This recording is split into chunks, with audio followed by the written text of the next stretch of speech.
श्री भक्तमाल जी में जयदेव महाप्रभु के जब चरित्र का वर्णन श्री नाभा जी करते हैं तो वहां वर्णन करते हुए जो छप्पे गाया है, उस छप्पे में श्री नाभा जी स्पष्ट रूप से इस बात को सबको बता रहे हैं। क्या? जयदेव कवि नभ चक्रवे खंड मंडलेश्वर आन कवि प्रचुर भयो तिहु लोक गीत गोविंद उजागर। बहुत ध्यान से सुनिएगा आज, क्योंकि गीत गोविंद, कल भी गीत गोविंद हमने गाया, आज भी गीत गोविंद, और महाप्रभु जी को इतना प्रिय है, इतना प्रिय है, उसके बारे में थोड़ी हम चर्चा करें। प्रचुर भयो तिहु लोक गीत गोविंद उजागर। गीत गोविंद की महिमा केवल पृथ्वी पर नहीं है। एक बार की बात है कि एक राजा थे, उन राजा के यहां पर देवता भी आते थे, गंधर्व भी आते थे, पाताल लोक के नाग नागिन भी आते थे। तो एक बार उन राजा के उस सभा में, सब लोग इधर देखो, बहुत ध्यान से सुनो, देवी देवता गंधर्वजन और पाताल लोक के, रसातल लोक के, यमलोक के सब जीव भी वहां आए हुए थे, सब देवी देवता आए हुए थे। तो राजा ने सबकी अगवानी में सबको विराजमान करके किन्हीं गायकों को बुलाया और उन गायकों ने आकर के गीत गोविंद गाया, जयदेव महाप्रभु के द्वारा रचित। तो गीत गोविंद सुनकर के राजा ने उन सबसे कहा कि आपको ये संगीत कैसा लगा? तो स्वर्गलोक के देवी देवता और रसातल लोक के यमदूत आदि ये सब क्या बोले? बोले ये तो हम रोज सुनते हैं। क्यों? बोले हमारे लोकों में भी इसका पाठ होता है। तब से ये बात प्रचलित हुई कि भैया गीत गोविंद केवल पृथ्वी पर प्रचलित नहीं है, इसको तीनों लोकों में सुना जाता है, सब सुनते हैं। अगर व्यक्ति को गीत गोविंद याद हो, और भगवान ना करे ऐसा कभी हो नहीं सकता कि गीत गोविंद याद हो और उसको यमदूत पकड़ने आ जाए। यमदूत कब आते हैं? मृत्यु काल में आते हैं। वैसे तो गीत गोविंद याद करने वाले को यम यातना नहीं भोगनी पड़ेगी, लेकिन बाई चांस फिर भी जीवन के अपने व्यवहार स्वभाव नहीं बदले, लेकिन गीत गोविंद याद कर लिया और अंतिम काल में उसके व्यवहार स्वभाव के कारण कहीं अगर यमदूत आ गए और उसने केवल अगर इतना ही गा दिया ना, श्रुत कमला कुछ मंडल धृत कुंडल ए, तो यमदूत वहीं हाथ जोड़ करके खड़े हो जाएंगे, हाथ जोड़ कहेंगे भैया तुम यमलोक के अधिकारी नहीं हो, चलो हम तुम्हें सीधे महाप्रभु जगन्नाथ जी के पास ले चलते हैं। और यमदूत तो क्या ले जाएंगे, यमदूत वहां से अंतर ध्यान होंगे, विष्णुदूत आएंगे और लेकर के जाएंगे। गीत गोविंद का ऐसा भाव। तो प्रचुर भयो तिहु लोक गीत गोविंद उजागर, तीनों लोकों में उसका गुणगान गाया जाता है, केवल पृथ्वी लोक पर गीत गोविंद प्रचलित नहीं है। हमने तो कितने अनुभव किए हैं। गीत गोविंद के प्रति एक हम आप लोगों को सावधानी बताना चाहते हैं, बस वो ध्यान से सुनिए।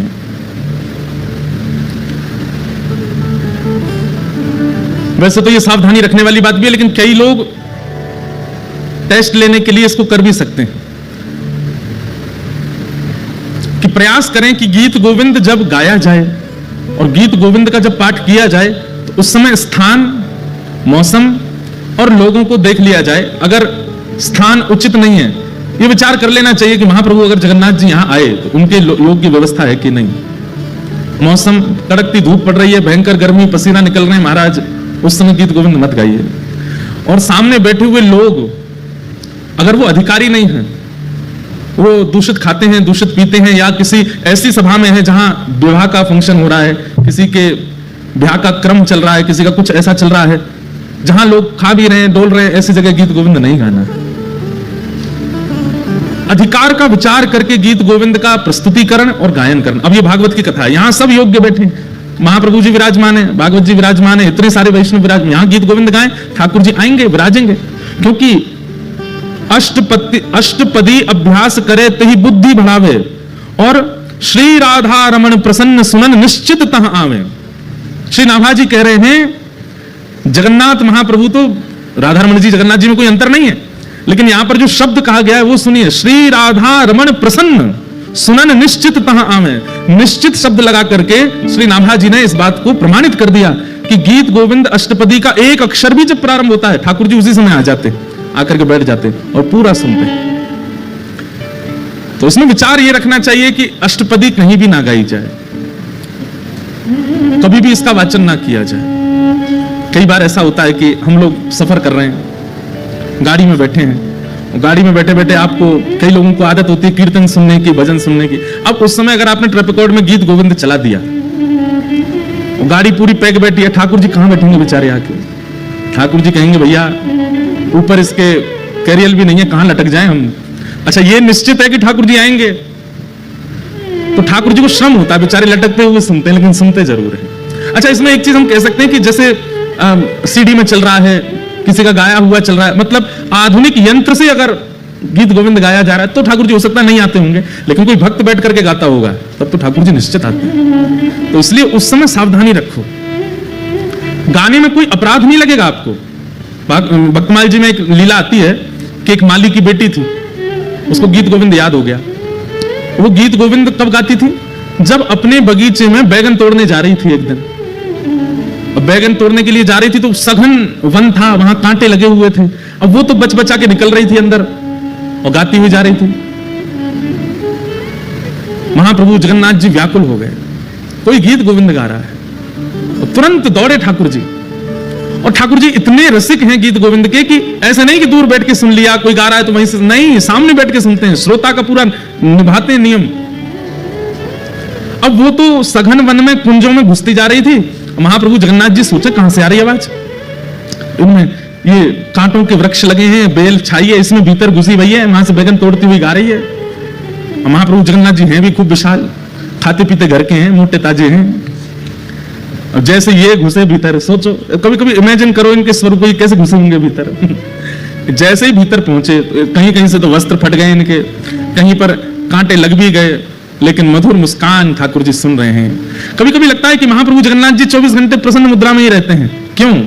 क्योंकि 24 घंटे कहीं ना कहीं गीत गोविंद चलता ही रहता है, इसलिए ठाकुर जी प्रसन्न रहते हैं, इतना प्रिय है ठाकुर जी को। तो महाप्रभु जी उसका गीत गोविंद सुन रहे थे, बड़े भाव से गा रही थी। जैसे गीत गोविंद विश्राम हुआ, महाप्रभु जी दौड़े मंदिर के लिए। मंदिर में जाकर के विराजमान हुए, तभी पुजारियों ने देखा बलभद्र जी सुभद्रा जी के वस्त्र तो बिल्कुल बढ़िया हैं और इनके अस्त व्यस्त हो गए, फट गए जगह जगह से।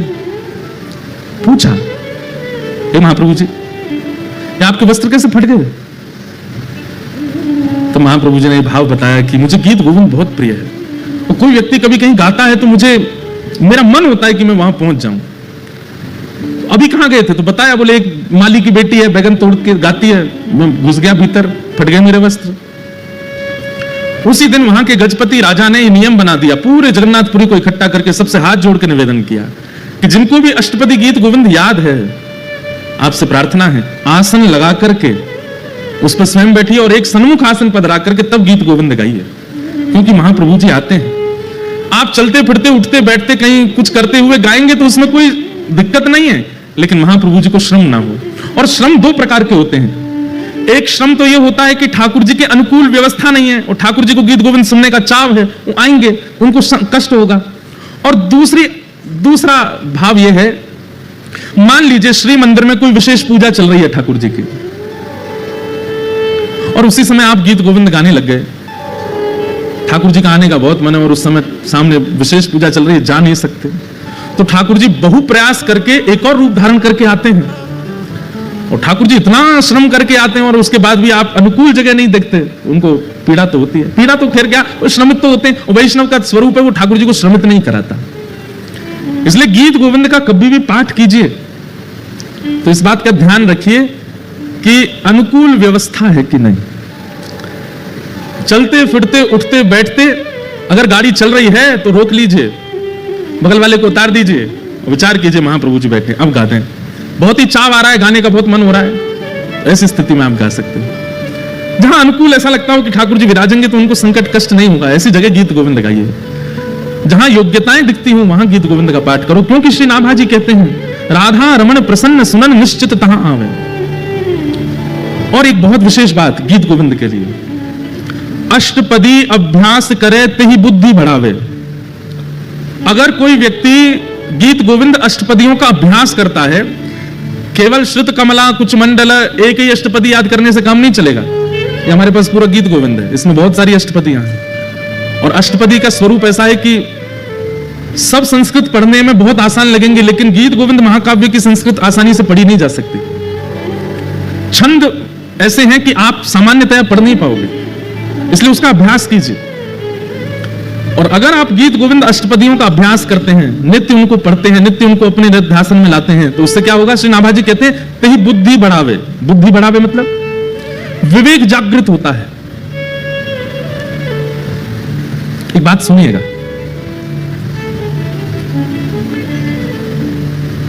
तीन प्रकार के दुख होते हैं जीवन में, बहुत ध्यान से सुनिए। तीन प्रकार के दुख होते हैं, कर्म, काल और स्वभाव। सबसे पहले दुख का कारण क्या है? हमारा कर्म। हम जैसा करते हैं हमको भोगना पड़ता है। चाहे कितना भी बड़ा व्यक्ति हो, अगर उसने गलत किया है उसको भोगना पड़ेगा। हाँ, ऐसा होता है कि आपने अगर गलती की और बाद में आपको उसका आभास हो गया कि मैंने गलत किया, और उसका अगर आपने प्रायश्चित किया, तो गलती से मिलने वाला जो आपको दंड है वो 40% कट जाएगा, 60% तो फिर भी भोगना पड़ेगा। नाम जब से 30% और घट जाएगा, 30% तो भोगना पड़ेगा। और फिर जीवन के स्वभाव व्यवहारों को सुधारने से 20% और घट जाएगा, 10% फिर भी भोगना पड़ेगा।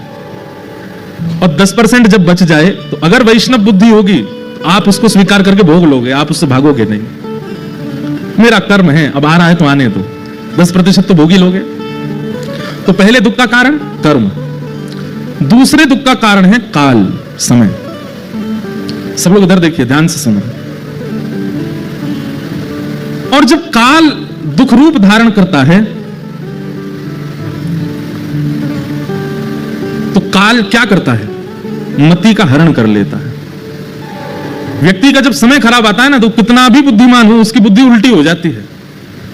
भगवान स्वयं गीता में अर्जुन को कहते हैं कि जब मुझे किसी के ऊपर बहुत देख के लगता है ना कि भाई बहुत फूल लिया, अब तू आजा चपेटे में आओ हमारे में, तो हम क्या करते हैं? कुछ नहीं करते, केवल उसकी बुद्धि का हरण कर लेते हैं।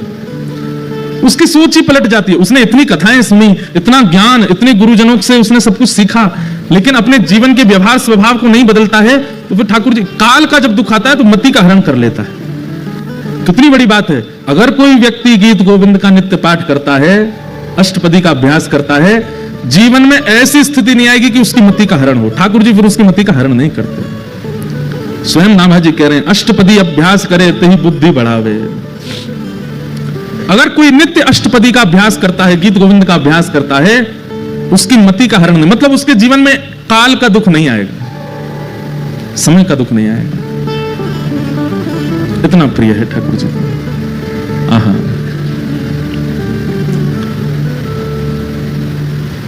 अरे और कहां तक कहें, जब जयदेव महाप्रभु पहुंचे और श्री जगन्नाथ महाप्रभु का दर्शन करते हुए गा रहे थे, श्रित कमला कूच मंडल धृत कुंडल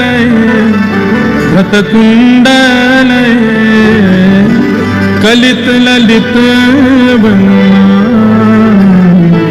वनमाल तक पहुंचे थे। बस गाना तो चाह रहे थे जय जगदीश हरे, लेकिन श्री जगन्नाथ महाप्रभु अपने मधुर अधरों से गाने लगे, जय जय देव। आज जय जगदीश हरे नहीं होगा, आज जय जय देव हरे होगा। हे जयदेव, तुम्हारे इन भावों को हम प्रणाम करते हैं, हमारी इन अंतरंग स्थितियों को तुम लिख रहे हो, हम वंदन करते हैं। श्री जयदेव महाप्रभु वो पहले ब्याह नहीं कर रहे थे। इधर देखो, ध्यान से सुनो। सबको आवाज आ रही है हमारी? किसी को नहीं आ रही हो तो हाथ ऊपर करो। सबको आ रही है ना? हाँ, तो ध्यान से सुनो। जयदेव महाप्रभु पहले ब्याह नहीं कर रहे थे, और ये निश्चित होता है कि जिसके अंदर भक्ति मात्रा में आ जाती है वो ब्याह से भागता है। वो संसार के विषयों से कहीं ना कहीं स्वयं को बचाता है।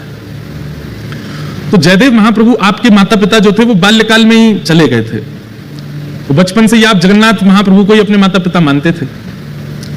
जब जगन्नाथ भगवान का इन्होंने दर्शन किया, तो दर्शन करने के बाद में इनके मन में भाव आया कि मैं एक नियम धारण कर लेता हूं। क्या?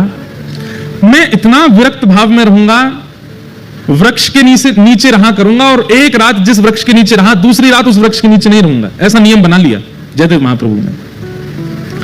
गीत गोविंद इतना प्रिय लेखनी से नहीं बना है, इतना प्रिय शब्दों से नहीं बना है, इतना प्रिय जगन्नाथ जी को रचयिता की वजह से बना है। शब्द तो संस्कृत के हैं, मैं भी लिख सकता हूं, आप भी लिख सकते हो। कई बार सब्जी अच्छी नहीं बनी है, लेकिन किसने बनाई है? पत्नी ने बनाई है, तो अच्छी बतानी पड़ती है। कैसी बनी? बहुत अच्छी बनी, बहुत बढ़िया बनी है। अरे चलो, पत्नी तो रोज बनाती है, पति ने बनाई है। हाँ, पति कभी कभी भोजन रसोई घर में घुस जाता है, तो गैस चूल्हा सब घबरा जाते हैं, बोले आज हमारी शामत है, आ गया, अब बनाएगा कुछ। तो जब पति रसोई घर में जाता उस दिन सबसे ज्यादा खुश होती है पत्नी, और बच्चे तो कूदते रहते आज पिताजी बनाएंगे कुछ। तो पतिदेव कैसा भी भोजन बनावे, पत्नी जब पाती है तो क्या कहती, बहुत अच्छा बना, बहुत अच्छा, सब कुछ। पत्नी को पता चल जाता है इसमें नमक कम है, नींबू भी कम है, थोड़ी सी मिर्च ज्यादा हो गई है। बच्चों को कहती है नहीं नहीं इसका पेट भरा, इसको मैं दोबारा खिलाऊंगी, वो फिर बाद में सही करके बच्चों को खिलाती है। लेकिन पति से क्या बोलती है, बहुत अच्छा बना। मतलब सामग्री से कई बार प्रेम नहीं होता है, सामग्री बनाने वाले से प्रेम होता है। महाप्रभु जगन्नाथ जी को सामग्री तो बहुत प्रस्तुत करने वाले हैं, पर प्रस्तुत करने वाला कैसा है उससे ठाकुर जी को सामग्री अच्छी लगती है। ये गीत गोविंद इतना प्रिय क्यों है ठाकुर जी को? क्योंकि जयदेव महाप्रभु, और उन जयदेव महाप्रभु ने ऐसा नियम बना लिया कि मैं एक वृक्ष के नीचे एक रात रुकूंगा और अगले दिन दूसरे वृक्ष के नीचे चला जाया करूंगा।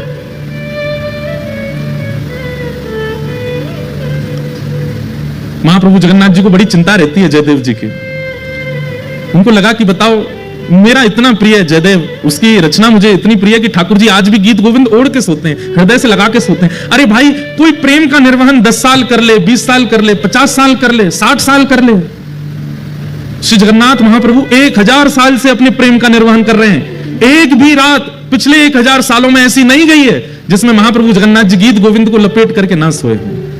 हर रात गीत गोविंद को अपने हृदय से लगा के सोते हैं।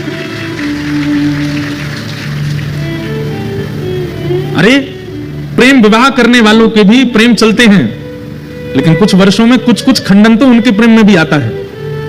लेकिन ऐसा प्रेमी कौन होगा? महाप्रभु जगन्नाथ जी सोते ही नहीं है बिना गीत गोविंद के, जब तक गीत गोविंद का पाठ नहीं होता नहीं सोते। और केवल जगन्नाथ जी नहीं, बद्रीनाथ चले जाओ वहां पर भी गीत गोविंद का पाठ होता है, द्वारिका में भी गीत गोविंद का पाठ होता है। गीत गोविंद रात में सुनेंगे तभी ठाकुर जी को नींद आती है, तभी सोते हैं, क्योंकि रचयिता जयदेव है। और वो जयदेव हैं कैसे? उन्होंने नियम ले लिया कि मैं एक वृक्ष के नीचे एक रात रहूंगा, अगले दिन दूसरे वृक्ष के नीचे सोते थे। इतना संग्रह भी नहीं किया कि कहीं मैं एक वृक्ष के नीचे 4 दिन रहा तो ऐसा ना हो जाए कि ये वृक्ष और ये स्थान मेरा है। लेकिन महाप्रभु जी को चिंता होती है जयदेव महाप्रभु की, मेरा जयदेव एक वृक्ष के नीचे सोता है, इतनी बड़ी रचना गीत गोविंद करने वाला एक वृक्ष के नीचे सोता है। तभी श्री जगन्नाथ जी ने एक योजना बनाई, और एक सुदेव नाम का ब्राह्मण था।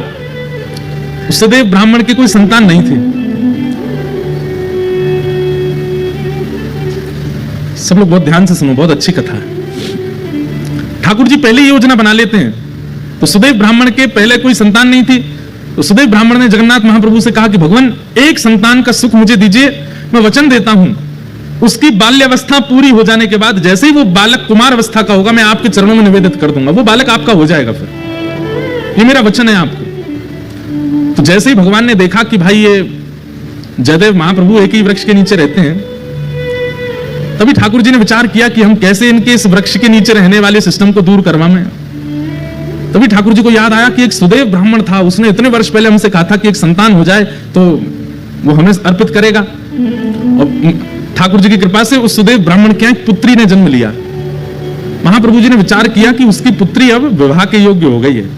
महाप्रभु जी ने उसको स्वप्न दिया सुदेव ब्राह्मण को, और स्वप्न में जाकर के उसको याद दिलाया, तुमने हमसे कहा था एक संतान होगी तो तुम हमको अर्पित करोगे, तुम्हारी बेटी हुई, अब भूल गए अपना वचन। अगले दिन ही सुदेव अपनी बेटी लेकर के महाप्रभु जगन्नाथ जी के सामने गया। जय जय, मेरी दृष्टता क्षमा, मैं भूल गया था कि पुत्री आपको अर्पित करनी है, मेरी पुत्री आप इसको स्वीकार करो। जैसे ही उसने प्रणाम किया, महाप्रभु जगन्नाथ जी उसके अंतस्थ में आ गए और बोलने लगे, बोले अब ये हमारी हो गई तो हम जहां जाएंगे वहां इसको लेके जाओ, हम जहां चाहेंगे वहां इसको दे आओ। बोले आज्ञा करो। बोले एक वन में एक जयदेव महाप्रभु हैं, गीत गोविंद की रचना जिन्होंने की, उनसे जाकर के अपनी बेटी का ब्याह कर दो। पद्मावती नाम था उनका। तो सुदेव ब्राह्मण बोला, भगवान वन में रहते हैं बेटी। बोले अब ये तुम्हारी बेटी नहीं तो तुम चिंता क्यों कर रहे हो? तुम्हारी बेटी होती तुम चिंता करते ना कि जमाई हमारा कैसा, घर है कि नहीं है, परिवार है कि नहीं, संपत्ति। अब तो ये हमारी हो गई, अब इसके पिता हम हैं, हम इसके लिए योग्य वर ढूंढ चुके हैं, उससे जाके ब्याह करो इसका। और जो आ गया भगवान, बिल्कुल संशय नहीं है मेरे चित्त में, मैं ब्याह कर दूंगा। जाते जाते जगन्नाथ महाप्रभु, सुनो तुम अपनी बेटी लेकर के संबंध कराने आए हो, ऐसा बिल्कुल मत बोलना। ये कहना महाप्रभु जगन्नाथ जी ने भेजा है और उन्होंने ही आज्ञा की है कि आपको इनसे ब्याह करना पड़ेगा। ठाकुर जी को कितनी चिंता हो रही है कि जयदेव जी का घर बन जाए, जयदेव जी की झोपड़ी हो जाए। सुदेव ब्राह्मण अपनी पुत्री पद्मावती को लेकर के पहुंचे। श्री जयदेव महाप्रभु एक वृक्ष के नीचे बैठे थे तो प्रणाम किया। जयदेव महाप्रभु, कहिए भगवान कैसे आना हुआ? बोले भगवान आप सुयोग्य हैं और मेरी बेटी आपके बिल्कुल योग्य है। मैं अपनी पुत्री का आपसे विवाह करने के लिए आया हूं। और ये मैं अपनी पुत्री का विवाह करने इस भाव से नहीं आया कि मैं इनका पिता हूं। महाप्रभु जगन्नाथ जी ने मुझे स्वप्न देकर के आज्ञा दी है कि आप इनको स्वीकार करो। जयदेव महाप्रभु उठ खड़े हुए, हंस करके बोले जगन्नाथ प्रभु तो बोलेंगे खुद ने तो 16,108 किए हैं, उनको क्या कमी है? वो तो 10-5 हजार और कर लें तो भी उनको कोई दिक्कत नहीं। वो तो कर्तुम अकर्तुम अन्यथा कर्तुम समर्थ परमेश्वर हैं, वो संभाल भी सकते हैं। पर मैं कैसे संभालूंगा इनको? मैं तो एक वृक्ष के नीचे एक रात रहता हूं, फिर दूसरे वृक्ष के नीचे दूसरी रात गुजारता हूं, तीसरे मेरा कोई ठिकाना नहीं है। और भाई इनको रखने के लिए तो बहुत व्यवस्थाएं करनी पड़ जाएंगी, मेरे भजन में बाधा हो जाएगी, मेरे चित्त में इतना भाव प्रेम नहीं उमड़ पाएगा फिर ठाकुर जी के प्रति। क्षमा करें महाप्रभु, भले ही जगन्नाथ जी ने इनको भेजा। अब देखो ये अधिकार प्रेमी व्यक्ति को प्राप्त होता है। हम आप होते तो घबरा जाते, ओहो जगन्नाथ जी ने कहा फिर तो मानना पड़ेगा, फिर तो करना पड़ेगा, फिर तो स्वीकार होना ही चाहिए। लेकिन जयदेव महाप्रभु इतने जानते हैं ठाकुर जी को, इतना प्रेम है उनका, बोले महाप्रभु जी से कहो कहीं और व्यवस्था देखें इनके लिए, बाकी सारी आज्ञा उनकी स्वीकार है पर ये स्वीकार नहीं है, हम ब्याह नहीं कर पाएंगे। और श्री जयदेव महाप्रभु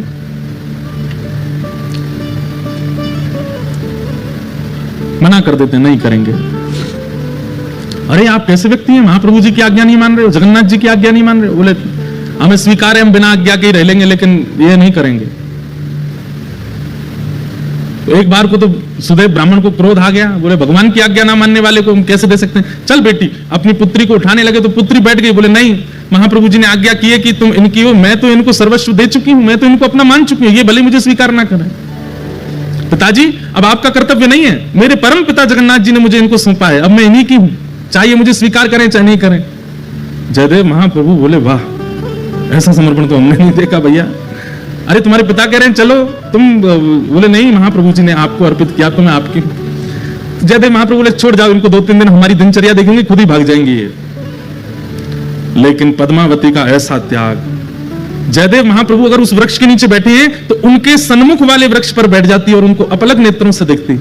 जैसी दिनचर्या, अब भाई वन में रहते हैं, वन में सांप भी है, बिच्छू भी है, कातर भी है, ना जाने कितने सारे जीव आ जाते हैं, लेकिन सब स्थितियों में बिल्कुल अनुकूल रह करके अपने श्री जयदेव जी को देखती रहती। 3 दिन बाद जब वो नहीं जा रही, अब देखो कितनी अच्छी बात है, 3 दिन बाद जब वो पद्मावती वापस लौट करके नहीं गई तो श्री जयदेव महाप्रभु ने मन में विचार किया कि ये इसकी जिद नहीं है, ये श्री जगन्नाथ प्रभु अपना अधिकार दिखा रहे हैं मुझको कि देखो मेरा तुम पर कितना अधिकार है, मैं जिससे चाहूंगा तुमको उससे ब्याह करना ही पड़ेगा। और ये बात सोच करके श्री जयदेव महाप्रभु रोने लगे कि ठाकुर जी मुझ पर कितना अधिकार मानते हैं कि मेरे 5 बार मना करने पर भी ये कन्या अपने स्थान से हिल नहीं रही। इसकी सामर्थ्य नहीं है कि ये वन में रह सके, इसकी सामर्थ्य नहीं है वृक्ष के नीचे रह सके, इसने कहां तपस्या देखी है, लेकिन इसको ये सामर्थ्य कौन प्रदान कर रहा है? महाप्रभु जी। जयदेव महाप्रभु ने जब इसको अधिकार माना कि ये जगन्नाथ जी का अधिकार है मेरे ऊपर, और अधिकार मान करके पद्मावती से कहा मैं तुम्हारा वर्ण करूंगा, चलो। और तब पद्मावती से ब्याह किया, और ब्याह करने के बाद कहा देवी अब तुम तो ऐसे वृक्ष के नीचे रहती अच्छी नहीं लगती, चलो। और फिर बंगाल का जन्म था महाप्रभु जी का। अब पता नहीं, अब ऐसा भी कहते हैं कि वो स्थान उड़ीसा में ही आता है, कि कहते हैं पहले बंगाल में था अब उड़ीसा में, ऐसा कुछ है। केलुबिंद नाम का एक स्थान है, और वहां अपनी पत्नी के साथ गए और गांव के बाहर ही एक झोंपड़ी बना करके अपनी पत्नी के साथ जयदेव महाप्रभु रहते थे। अब ठाकुर श्री जगन्नाथ जी को शांति पड़ी कि हाँ अब ठीक है, झोंपड़ी में रहता है, अब कम से कम धूप, वर्षा, सर्दी, गर्मी, जीव जंतुओं से सुरक्षित तो है, कोई दिक्कत नहीं। महाप्रभु जी ने, जयदेव महाप्रभु महाकाव्य गीत गोविंद की रचना की।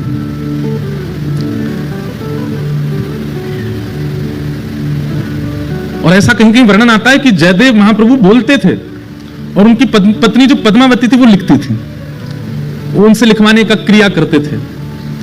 ठाकुर जी की अंतरंग लीलाओं को वर्णन करते और पत्नी से कहते तुम लिखो। दोनों दंपति मिलकर के महाप्रभु जगन्नाथ जी के यश का गान कर रहे हैं, ठाकुर जी की लीला का स्मरण कर रहे हैं। एक बार एक अष्टपदी का सुंदर भाव आया चित्त में, और उस अष्टपदी में रास विहार का वर्णन कर रहे थे श्री जयदेव महाप्रभु। तो रास विहार का वर्णन करते करते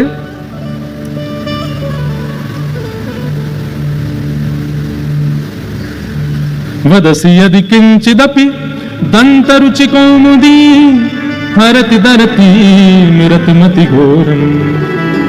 ये अष्टपदी का प्रारंभ इससे प्रारंभ होता है। सुंदर रास विहार का वर्णन कर रहे थे, और रास विहार का वर्णन करते करते उनके मन में एक सुंदर भाव आया। क्या?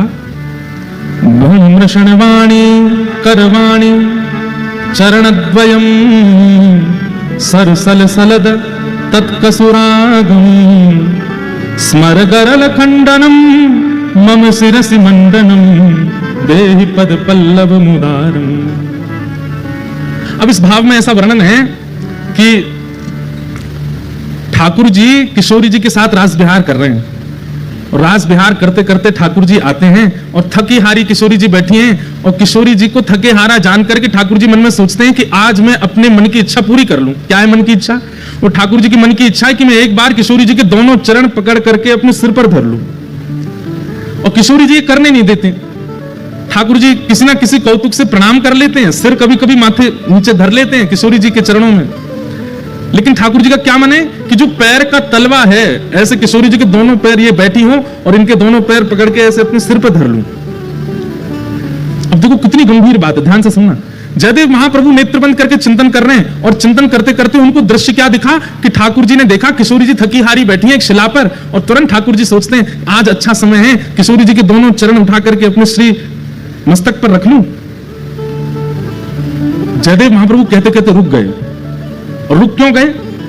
बोले कहीं ऐसा तो नहीं कि ठाकुर जी और किशोरी जी के इस भाव को मैं जो देख रहा हूं मेरी पत्नी किसी अन्य भाव में ले जाए।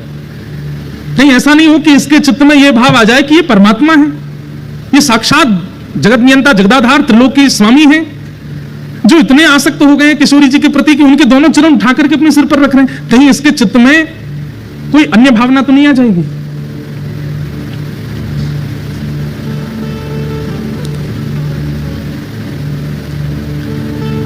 बोलते बोलते जयदेव महाप्रभु रुक गए, और तुरंत मन में विचार किया कि मैं अपना नित्य क्रम करे आता हूं, और इसको मैं थोड़ा परिवर्तित करके बोलूंगा, ऐसा कोई भावना आवे जिससे इसके चित्त में कोई दुर्भाव प्रकट हो जाए।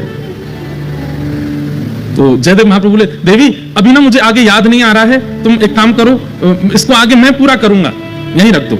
और कलम और गीत गोविंद की पुस्तिका वहीं रख करके जयदेव महाप्रभु बोले, तुम भोजन प्रसाद तैयार करो, मैं गंगा स्नान करके आता हूं, और स्नान करके आके फिर प्रसाद पाके फिर लिखूंगा। ठीक है। अब वो चली गई प्रसाद बनाने, जयदेव महाप्रभु चले गए गंगा स्नान करने। इतने में ठाकुर जी ने मन में विचार किया कि इस भाव को लिखने में इनको संकोच क्यों हो रहा है? अरे किशोरी जी के चरण मुझको सिर पर धारण करने में कोई दिक्कत नहीं है, ये जयदेव महाप्रभु संकोच क्यों कर रहे हैं इस भाव को वर्णन करने में? और बोले ये स्नान करके आएंगे, इसको परिवर्तित करके कुछ और लिख देंगे, लेकिन मैं चाहता हूं कि यही लिखा जाए। तभी जयदेव महाप्रभु का रूप धारण करके स्वयं श्री जगन्नाथ जी आ गए, और जयदेव महाप्रभु के रूप में जैसे आए, पत्नी बोली बड़ी जल्दी स्नान करे आए। हाँ देवी, वो मुझे पंक्ति याद आ गई थी, आगे जो लिखनी है, लाओ कलम दो, मैं लिख देता हूं। और तुम भोजन बन गया? बोले हाँ तैयार है। बोले लगाओ थाली, मैं भी पंक्ति लिख देता हूं। और श्री जगन्नाथ महाप्रभु ने जयदेव जी का रूप धारण करके इस पंक्ति को लिखा। क्या? भणमृषण वाणी करवाणी चरणद्वयम् सरसल सदन कथ सुरागम स्मरगरल खंडनम मम शिरसि मंडनम देहि पद पल्लव मुदारम। हे किशोरी जी, आपके चरण कैसे हैं? बोले इन चरणों को यदि कोई दूर से देख ले और उसके चित्त में यदि काम भी उत्पन्न हो गया होगा, तो किशोरी जी के चरणों में इतनी सामर्थ्य है कि उसके हृदय से उस काम का नाश हो जाएगा। ऐसे काम नाशक इन चरणों को मैं अपने शीश पर धारण करता हूं। स्वयं ठाकुर जी ने लिखा, और लिख करके जयदेव महाप्रभु की छाप लगा दी। जयति जयदेव कवि भारती भूषितम मानिनी जननि तिशातम। जयदेव महाप्रभु की छाप लगा करके और पूरी पंक्ति पूरी करके, देवी भोजन लगाओ। पत्नी ने, पद्मावती ने भोजन बनाया, ठाकुर जी ने प्रेम से पाया। और नियम था पद्मावती का कि जयदेव महाप्रभु पाते, फिर उसी थाली में जो बच जाता उसमें ही थोड़ा परोस के पाती थी। आज ठाकुर जी ने अपना अधरामृत दे दिया पद्मावती को, और पद्मावती ने प्रेम से उसी में दाल भात मिला करके पाया। आज तो ऐसा अद्भुत, आज पद्मावती बोली ऐसा लगता है मेरे हाथों में लक्ष्मी आ गई है, कितना सुंदर स्वाद, ऐसा लगता है जगन्नाथ महाप्रभु का भात पा रही हूं क्या। बड़े आनंद में निमग्न होकर के एक एक कोर पा रही थी, तभी जयदेव, असली जयदेव आ गए। और वो जयदेव कहां गए? बोले देवी मैंने तो बहुत पाली, अब मैं सोने कक्ष में जा रहा हूं, तुम पालो। जगन्नाथ जी तो चले गए भीतर कक्ष में, असली जयदेव जी आए। आकर के अपनी पत्नी को देखा, वाह देवी इतनी जोर की भूख लगी कि आज हमसे पहले ही पा लिया आपने। पद्मावती बोली क्या कह रहे हैं? बोले तुम रोज हमको पवाती हो, फिर हमारे बात पाती हो, आज हमसे पहले ही पा रहे हो। पद्मावती बोली कुछ खा पी लिए हैं क्या आप? अरे अभी अभी तो आप प्रसाद पाके सोने गए थे, आपका जो बच्चा थाल में वही मैं पा रही हूं।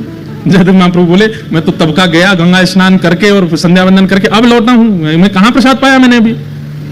अरे आप थोड़ी देर पहले आ तो गए थे। बोले मुझे पंक्ति याद आ गई है, जल्दी कलम दो, और तुरंत आप लिखने बैठ गए और लिख करके आज बड़े खुश हो रहे थे, बड़े आनंद से अपना ही नाम गा रहे थे, वाह जयदेव कह रहे थे। और फिर प्रसाद प्रेम से आपने पाया, और सोने गए हो भीतर, पीछे से निकल के फिर आ गए हो बाहर, ये क्या लीला कर रहे हो आज? जयदेव महाप्रभु बोले मैं पंक्ति लिखने आया था। बोले हाँ कहां है? गीत गोविंद काव्य। बोले वो वहीं जहां आप रखते वहीं रखा। तुरंत दौड़ करके गए और जैसे ही उस पंक्ति को देखा, जिस पंक्ति को लिखने में संकोच जयदेव महाप्रभु कर रहे थे, सुंदर अक्षरों में श्री जगन्नाथ जी अपने हाथों से लिख करके गए।